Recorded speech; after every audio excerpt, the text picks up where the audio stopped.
लोगवा के बतिया कोई दिहल तू सही, देबू तू धोखा कब सोचल ना रही।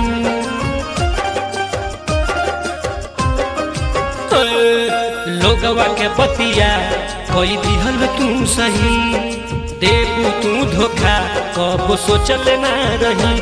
पाके दोसरा के भोले भुला जइबू हो, पाके दोसरा के भोले भुला जइबू हो। आँख से आँख जब ना मिला पैबू हो, आँख से आँख जब ना मिला पैबू हो।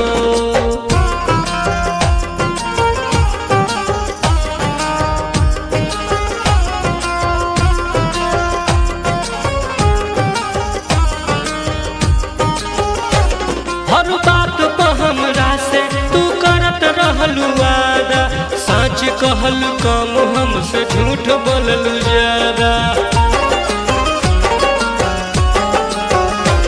हर बात पे हमरा से तू करत रहलू वादा, सच कहलू कम हमसे झूठ बोललू ज्यादा। चोट मरल बारू तू कब खा जइबू हो, चोट मरल बारू तू कब खा जइबू हो।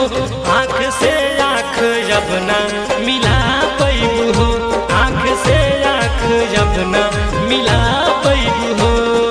लोगवा के बतिया कोई दिहल तू सही, देबू तू धोखा कब सोचल ना रही।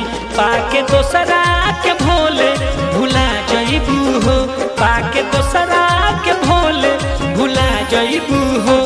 आँख से आँख जब ना मिला पैबू हो, आँख से आँख जब ना मिला पैबू हो।